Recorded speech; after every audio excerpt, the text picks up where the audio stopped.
The morning sun was a brutal, uncompromising disk hanging low over the Kenyan savannah. It wasn't yet 7 o'clock, but the heat was already rising, shimmering off the tall, dry grass like an illusion. This was the world Elias knew. He was a wildlife conservationist, weathered and quiet, who spent his days traversing the dusty perimeter of the vast Amboseli Reserve.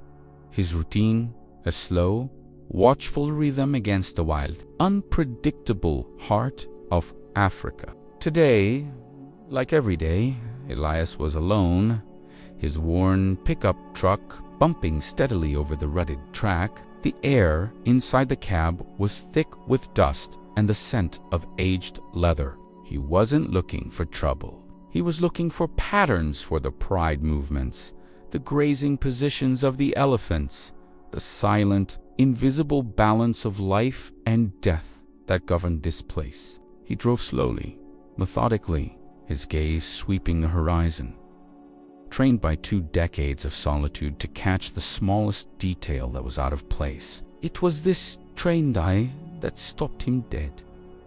He had just cresting a small, scrub-covered ridge. Below him, the ground sloped down into a small, dry riverbed, lined with a few sparse acacia trees that offered meager shade. At first, Elias thought it was a discarded piece of canvas, maybe a piece of old sacking caught on a thorn bush. It was a pallid dusty yellow, but it wasn't moving with the faint breeze. It was still, and it was too small to be a dead animal, yet too prominent to be ignored. Elias cut the engine. The silence that followed was immense, broken only by the rapid pulse thudding in his own ears and the faint, distant cry of a guinea fowl. He reached for his binoculars, his hands moving with the practiced slowness of a man who knows that sudden movements can spell disaster. He brought the glass up, centered the small, pale shape, and his breath hitched. It was not canvas. It was a cub, a lion cub, but it was wrong, terribly wrong. Cubs, especially at this young age, should never be alone. They should be a part of the vibrant, tumbling mess of their litter mates, cocooned safely within the pride, hidden in the thicket, or close enough to their mother to smell her comforting scent. This one was entirely isolated, lying in the open, vulnerable and exposed to every predator, from the scavengers that wheeled silently overhead, to the jackals that hunted the edges of the light, to the sun itself, which was its most relentless, patient enemy. Elias lowered the binoculars, his mind racing through the protocols, the risks, the brutal realities of the wild. Where was Tama? A lioness never leaves her cub, especially a tiny one. If she was hunting, she'd be nearby. If she was scared off, she'd be returning. But the silence felt absolute, heavy, confirming the isolation of the little creature. He looked again through the glass. The cub was tiny, maybe only a few weeks old, a little ball of soft yellow fur still patterned with the faded spots of infancy. It was lying on its side, weakly lifting its head, only to let it fall back into the dust. Then something happened that stopped Elias's heart in his chest. The little cub lifted its head one more time, and then, incredibly, it began to move.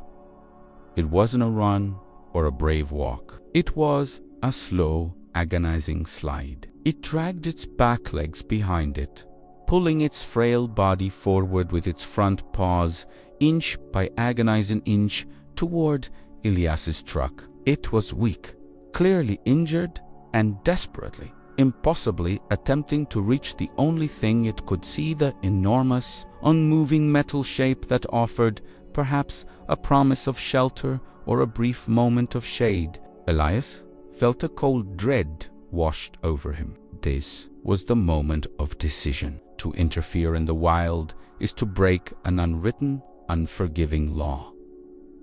Nature is cruel, but it is also efficient. Yet, This was not just a natural death. This was suffering, and the cub was making a conscious, desperate plea for help. It was moving towards him. He eased himself out of the truck, the door closing with a soft, careful click that felt deafening in the stillness. He stood absolutely still, his hands opened and visible, embodying calm.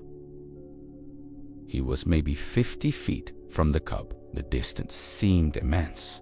He knew the risks. Even a baby lion carries the scent of the predator, and he was acutely aware that the mother could be watching from the tall grass, unseen, ready to erupt in a blinding flash of protective fury. But the cub continued its slow, pitiful crawl. It was making a straight line, driven by an instinct more primal than fear, the instinct for survival, the desperate need for warmth, water, or just a living presence. Its eyes, still cloudy with the newness of the world, were fixed on him. They were a deep, sorrowful brown, reflecting not the ferocity of its species, but the pure, uncomplicated terror of a child lost and hurt. Elias took a tentative step, then another. He moved like a shadow, taking care not to crunch the dry earth under his boots. He approached from the side, trying to keep his massive human silhouette from overwhelming the tiny creature. As he drew closer, the full extent of the cub's plight became horribly clear. One of the cub's hind legs was bent at an unnatural angle, swollen and dark with internal bruising. It looked like a clean break, a snap that could have come from a fall, a careless hoof strike from a passing herd, or maybe even a rough tumble during play that went catastrophically wrong. The cub was dehydrated. Its fur was clumped and lifeless, its nose dry, and its breaths were shallow, rasping puffs. He knelt down 20 feet away, then 10. The cub stopped crawling, too exhausted to continue, but it did not flinch or attempt to retreat. It simply laid its head down, watching him with an air of absolute surrender. It was too weak to hiss, too far gone to show aggression. It was accepting whatever fate Elias would deliver. Elias spoke softly, his voice a low, soothing murmur that barely disturbed the air. "It's all right, little one. It's all right." He spoke in English, the language of his training, but the tone was universal, the sound of comfort. He reached into his pocket and pulled out a clean, heavy canvas glove, not for protection against the cub, but to contain his own scent and to offer a softer contact. He slowly extended his hand, palm up, keeping his movements predictable. The cub watched the hand, then moved its head with agonizing effort, and with the very last remnant of its strength, gave a tiny, weak lick to the approaching glove. It was a gesture of trust, or perhaps just a final, weary acceptance. That tiny lick broke something inside Elias. The professional distance, the conservationist's mantra of non-interference, shattered against the reality of this helpless life. This was no longer an ecological problem. It was a rescue, a necessity, a moral imperative, dictated by the cub's own choice to crawl toward him. He moved quickly now, but gently. He unrolled a thick, soft blanket he kept in the truck for emergencies and approached the cub from behind. In one fluid, careful motion, he scooped the cub up, supporting the injured leg with extreme care. The cub let out a soft, almost soundless whine of pain as the limb moved, but it did not struggle. Instead, it curled instantly into the warmth of Elias's chest, its small body feeling shockingly light and fragile. The lion cub, the king of the jungle's air, felt like a handful of feathers and broken bones. Elias held the cub close, securing it with one arm. The immediate danger wasn't over. He had to get it to his outpost immediately. a trip that would take nearly an hour over rough terrain. But before he could even take 3 steps back to the truck, he had to scan the environment again. The mother. She had to be near. He spun slowly, his gaze slicing through the high grass, looking for the telltale twitch of an ear, the deep gold-brown ripple of a coat, the shadow that didn't belong. Nothing. The stillness was unnerving. If she had been killed, she would be near. If she had abandoned the cub, that was a brutal sign of its non-viability. But he couldn't wait to find out. Every second the cub spent in pain was a second closer to death. He secured the cub gently under his arm, its head now resting against his shoulder, and retreated swiftly to the truck. He placed the cub on the passenger seat, carefully propped against a soft blanket, ensuring the broken limb was stable.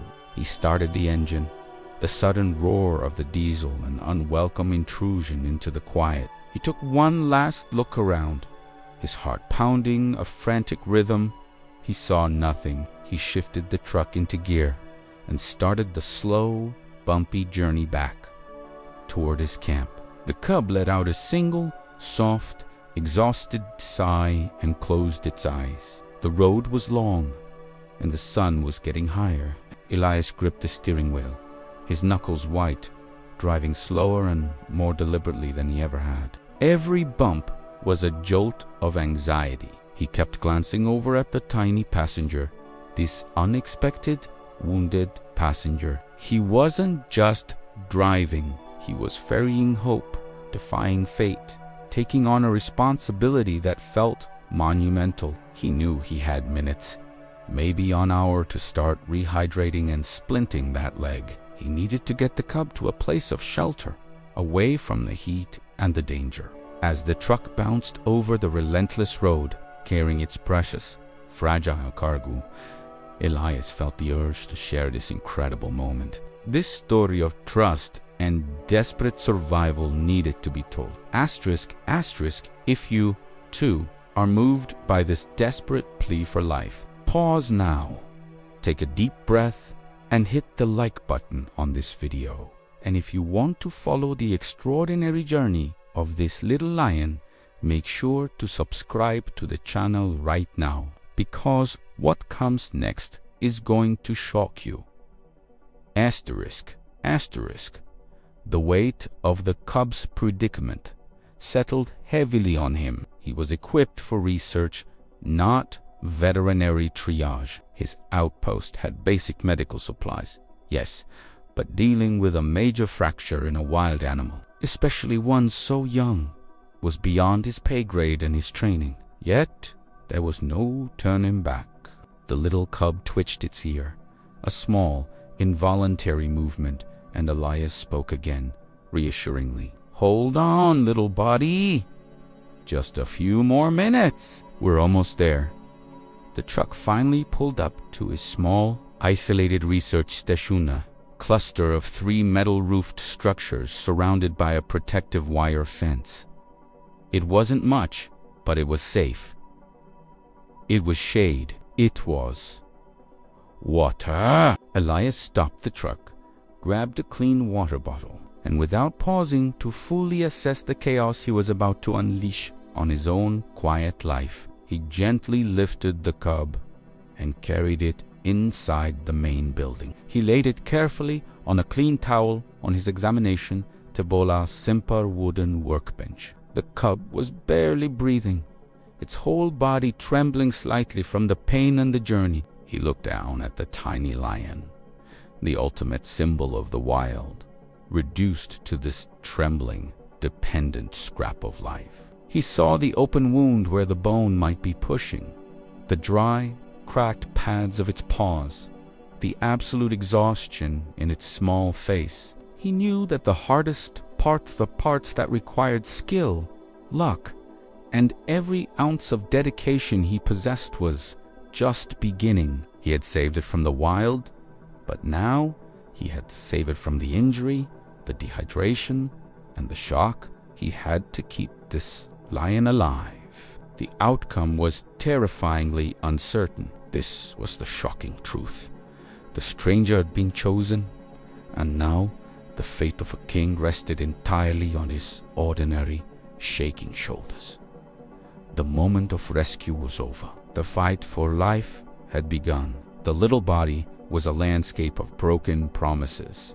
As Elias gently laid the cub on the workbench, the air conditioning unit in the outpost, luxury usually reserved for his sensitive equipment, were to life. A small, mechanical breath in the vast stillness. He stripped off his dusty gloves. His training, honed by years of documenting and observing, now had to switch entirely to action, to desperate, frantic treat. The most immediate threat wasn't the broken leg. It was the dehydration and shock. The cub's gums were pale, its breathing ragged. Elias knew he had to stabilize the core first. He located his small, field-grade medical kit, used mostly for treating minor injuries to himself or the occasional trapped antelope, and found the sterile for fluids he kept for extreme emergencies. Administering an IV to a wild lion cub, even once a week, was a maneuver fraught with danger and ethical pressure. If the cub panicked, it could damage itself further, or worse, struggle free and reject all further help. But without fluids, it wouldn't last the hour. Elias worked with the speed and precision of a surgeon under fire. He wrapped the tiny cub in a soft, warm blanket, securing it snugly, leaving only the head and one front paw exposed. He spoke to it constantly, the same low, calming rumble he had used in the wild. "It's all right. This will help. Just stay still for me, little one." He swabbed a vein in the cub's fragile leg, his hands, usually so steady, holding binoculars, shaking slightly with adrenaline. He found a vein, a faint blue line under the pale fur, and inserted the needle. The cub did not fight. It didn't even twitch, only letting out another soundless sigh, a final surrender to exhaustion. The sight of the clear, life-saving liquid dripping slowly into the tiny creature's body was the first small victory of the day. While the fluids began their slow, vital work, Elias turned his attention to the fracture. He gently cleaned the dirt and dust from the swollen, broken limb, revealing the raw, angry wound. He had no X-ray, no surgical room. All he had was basic knowledge, simple wooden splints, clean gauze, and a roll of veterinary tape. It was a brutal piece of work. He had to set the bone as best he could to prevent further damage during recovery. It took 40 agonizing minutes. He maneuvered the leg, hearing a sickening, soft grind that made him wince, forcing himself to hold a firm yet gentle tension to align the bone fragments. The cub whimpered, a sound like dry leaves rustling, but it remained still, trusting the stranger who held its fate. Once aligned, he carefully cushioned the leg, built a temporary splint from thin, sanitized wood strips, and wrapped the entire assembly tightly and securely with gauze. It was crude, but functional. It was the best he could do. He finished, wiped the sweat from his brow, and stepped back to look at the tiny creature. It was a patient now, not just a rescued animal. It needed a name. "You crawled to me," Elias murmured, kneeling beside the table. He touched the cub's head with a gentle finger, tracing the spots on its forehead. "You showed such courage. I will call you Quito. It means precious in Swahili. You are my precious little fighter, Quito. Quito." The name felt right. It gave a focus to the chaos, anchoring the overwhelming responsibility in something personal and manageable. The next 12 hours were a blur of meticulous, exhausting care. Elias didn't sleep. He monitored the fore drip, checked Quito's temperature constantly and, most crucially, tried to nourish him. Lion cubs need their mother's milk, rich and complex, something Elias certainly didn't have. He mixed a formula from powdered goat's milk, electrolytes, and a small dose of vitamins he kept for general wildlife. Emergency's a meager substitute, but the only hope. Quito refused to suckle. His jaw was too weak, his energy too depleted. Elias had to resort to tube feeding, a risky procedure that could lead to aspiration if done wrong. He used a tiny catheter, carefully slipping it down Quito's throat, and administered the warmed liquid in small, measured doses, every 2 hours on the dot. Each successful feed was a small, dizzying relief. Each refusal sent a jolt of panic through him. Night fell, turning the outpost into a small, fragile bubble of light against the immense, dark wilderness. The sounds of the savannah pressed in the mournful howl of a distant hyena, the deep rumble of thunder on the horizon. Each sound reminded Elias that Quito was not supposed to be here. He was supposed to be safe with his pride. Elias kept a rifle close by, not for the hyenas, but for the lioness. The chance that she might track her cubs sent to the station and tear through the flimsy fence in a furious, protective search. Elias set up a small cot next to the workbench. He had to be close. He had to listen to every breath. He had to watch the slow rise and fall of Quito's chest. The hours crawled by, marked only by the chime of his phone alarm for the next feeding. Around 3 a.m., Quito's condition worsened. His temperature dropped alarmingly. He started trembling violently, the tiny body shaking with shock and cold. Despite the heating lamp Elias had positioned nearby, Elias bundled Quito tighter, holding the shivering cub to his chest, transferring his own body heat through the layers of fabric. "No, Quito. Not now. You fought so hard to crawl to me," Elias whispered, rocking gently. "You can't quit now. Fight it, little one. Fight the cold." For a terrible half-hour, Elias held his breath, fearing the worst. The cub was unresponsive, limp, a weightless presence that felt like it was slipping away. Elias pressed his hand against the cub's heart, feeling a weak, fluttery beat. Then, slowly, almost imperceptibly, the shivering subsided. The trembling smoothed out. Quito nestled deeper into the warmth, and when Elias shifted his grip, the cub let out a small, quiet, guttural noisy sound, not of pain, but of comfort. A tiny purr that was little more than a vibration. It was the first indication of life, of awareness since the rescue. It was a sign that the fluids, the warmth, the food, and perhaps the simple, overwhelming presence of care were working. The worst of the shock was passing. Elias felt a wave of dizzying, exhausting relief wash over him, so potent it nearly brought him to his knees. He hadn't slept.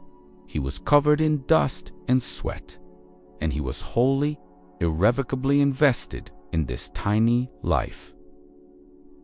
Quito opened his eyes again. They were brighter now, clearer, focused not with the resignation of death, but with a cautious curiosity. He managed a tiny, almost invisible head lift, checking the strange, warm giant holding him, and then he lowered his head, settling into the sound of Elias's heartbeat. The sun finally rose, pouring a welcome golden light into the outpost, banishing the shadows and the terror of the night.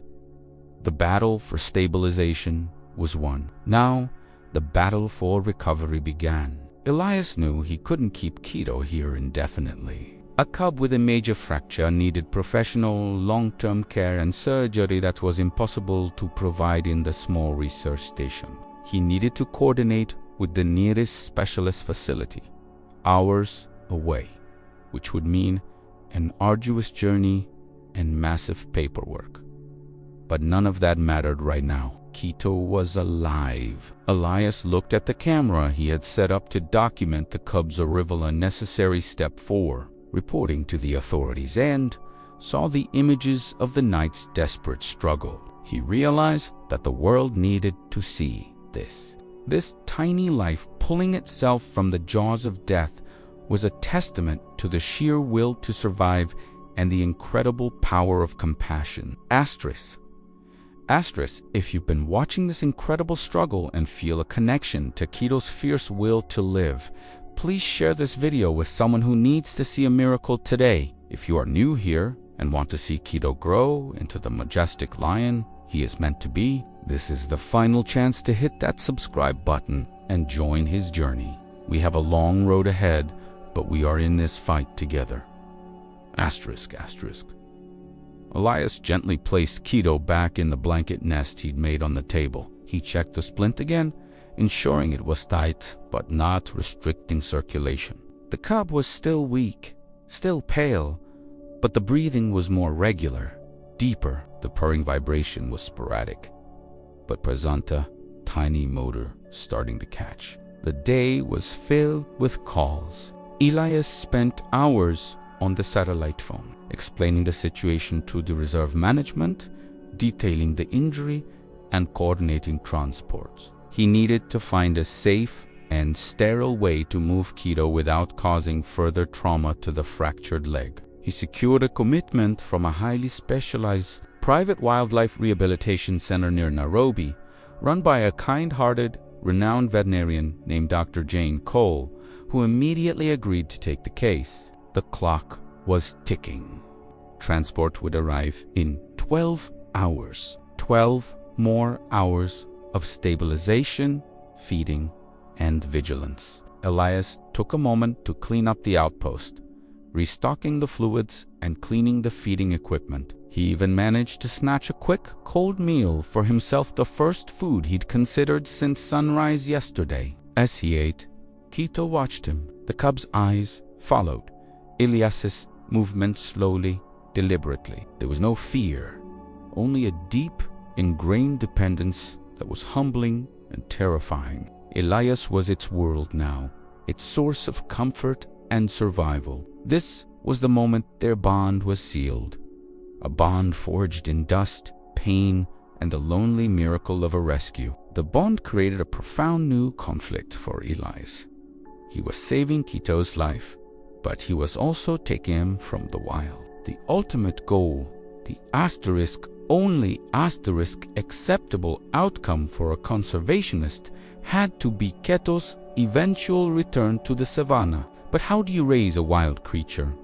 Let it crawl into your heart, and then prepare yourself to let it go? That was a question for another day. For now, there was only the journey ahead, the dangerous, bumpy road to Nairobi, and the hope of surgery that could save a tiny king's broken leg. The exhaustion was overwhelming, but the purring in the corner was a promiser. Promise Elias was determined to keep. The world waited to see what would happen next. The morning of the transport dawned crisp and clear, washing the dusty landscape in the pale gold of hope. Elias had been awake for hours, having given Quito his final tube feed before the long journey. The cub was noticeably stronger. He could now lift his head with some authority, and his purring was a more robust, if still ragged, vibration in his tiny chest. The temporary wooden splint held fast, a testament to Elias's improvised skill. A white, dust-streaked Land Cruiser arrived precisely at the appointed time, driven by a uniformed, no-nonsense driver named Sarah, sent by the Nairobi Rehabilitation Center. She carried a specialized transport Kratesmol, padded and designed to minimize shock and vibration, a vast improvement over Elias's battered truck. Elias gently placed Quito, wrapped snugly in his favorite soft blanket, into the crate. The cub whimpered at the unfamiliar space, but the sight and scent of Elias, who stayed close, seemed to calm him. Elias secured the crate in the back of the Land Cruiser, a heavy weight settling in his stomach. He was handing over control, trusting the next vital phase of Quito's survival to the hands of strangers. "This is Dr. Jane Cole's team, Elias," Sarah said, her voice professional and reassuring. "The best in East Africa." "She is expecting us. We are taking the fastest, least bumpy route possible. Don't worry, he's in good hands now."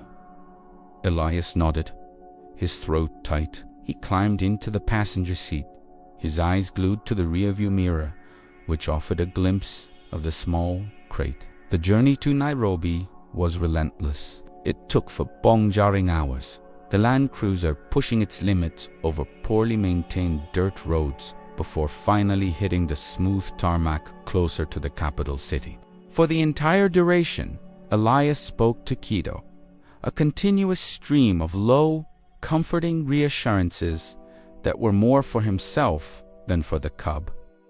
"We're getting closer, little one. We're going to fix that leg. You keep fighting. I'm right here." They finally arrived at the Wildlife Sanctuary and Rehabilitation Center, a sprawling, green oasis outside the bustling city. It was a world away from the dusty isolation of Ambassa. The facility was clean, modern, and teeming with a flurry of activity focused on saving the wild. Dr. Jane Cole met them immediately. She was a woman in her late 40s with kind, discerning eyes and hands that moved with an almost magical certainty. She immediately assessed Quito, gently palpating the splint, checking his hydration levels, and reading the field notes Elias had meticulously prepared. "You saved his life." "Elias," Dr. Cole said, her voice firm with conviction, "the primary fracture looks bad, but you stabilized him perfectly. That temporary splint stopped further damage. He's weak, but he has the spirit of a true fighter." The immediate worry was confirmed. Quito needed surgery. The fracture was complex, requiring delicate internal fixation to ensure the leg would heal straight and strong enough for a life of running and hunting. The team rushed Quito into a sterile operating room. Elias was left in the waiting area, suddenly purposeless and alone, the adrenaline of the last 24 hours draining away, leaving him hollowed out and utterly exhausted. He sat there for what felt like an eternity, sipping a lukewarm cup of tea, listening to the muffled sounds of the clinic. The silence was unnerving compared to the constant noise of the savannah. He thought about Quito's determination, the impossible crawl towards the truck. He thought about the pride he hadn't found, the mother who was either grieving or gone. After 3 agonizing hours, Dr. Cole emerged. She looked tired, but her eyes held a soft, relieved light. "The surgery was successful," she announced, peeling off her surgical gloves. "It was a spiral, fracture nasty, but repairable. We used a small pin and plates to stabilize the bone. He'll need 6 weeks of full immobility and then a slow, carefully monitored rehabilitation program. He's recovering in the ICU now, under constant watch." He did wonderfully. Elias felt a massive, invisible weight lift from his chest. "Thank you, Jean. Thank you." The next few weeks were a blur of progress and attachment. Elias, unable to return immediately to his post while Quito was in critical care, stayed at the sanctuary. He was granted permission to assist in Quito's rehabilitation, a rare privilege reserved for the primary rescuer.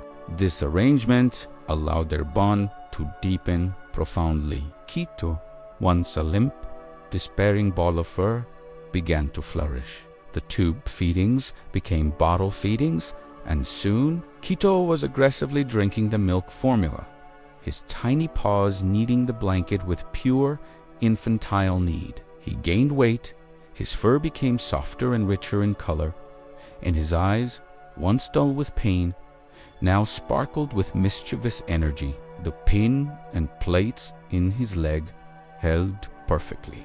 The tiny lion cub, still confined to a small, soft enclosure, started testing the strength of his 3 good legs, hopping and batting playfully at toy. He reserved his most enthusiastic purrs and small, rumbling roars for Elias. Elias would spend hours sitting by the enclosure, talking to Quito, reading to him from old conservation reports, just letting the sound of his voice be a constant, reassuring presence. Quito treated Elias not as a threat nor as a caregiver, but as his entire pride. He would crawl onto Elias's lap during supervised bonding sessions, batting at his nose with a massive soft paw and demanding cheek rubs. The bond was beautiful, heartbreakingly so. Elias loved the cub unconditionally, but the clock was ticking louder than ever. Quito was growing fast. A lion cub that receives human kindness too long loses its wild edge, its fear of Manda, very thing that keeps it alive in the savannah. The longer he stayed, the harder the eventual separation would be, and the lower his chances of ever being truly free. Dr. Cole was preparing Quito for the next phase, a move to a vast, semi-wild enclosure where he would have minimal human contact, be taught natural hunting instincts, and eventually be introduced to a small, wild-born, orphaned lioness. His age, this was the only path back to the wild. One afternoon, 6 weeks after the rescue, Dr. Cole gave the final clearance. The splint was removed, the leg was fully healed, and Quito was ready to move. Elias carried Quito one last time. The cub was no longer the fragile handful of bones. He was a solid, weighty creature, bristling with vitality. As Elias held him, Quito pushed his large, soft head against Elias's neck. The shaking Elias's interbalia final profound farewell from the little face. Elias placed Quito into the transport vehicle that would take him to the vast enclosure. He watched Quito turn, his bright eyes locking onto Elias, a clear, silent question in their depths. Elias gave a final, heartbreaking nod. "Go on, little king," he whispered. "Go be a lion." Quito was released into the massive enclosure. He paused only for a moment. Then, with a confident, slightly uneven gait, he took his first free steps. He sniffed the tall grass. His tail gave a triumphant flick, and he walked away, disappearing into the cover of the brush, a magnificent, precious fighter, returned to the wild world that was his birthright. The final chapter of Quito's story isn't one of rescue, but one of success. Quito eventually adapted fully, regained his powerful stride, and integrated with other rescued cubs, slowly shedding the dependency on the man who saved him. But the image of the injured baby lion crawling toward a stranger, making a choice for life against all odds, shocked everyone and remains a testament to the fact that even the fiercest of creatures knows when to ask for help, and that sometimes the greatest act of love is the courage to let go.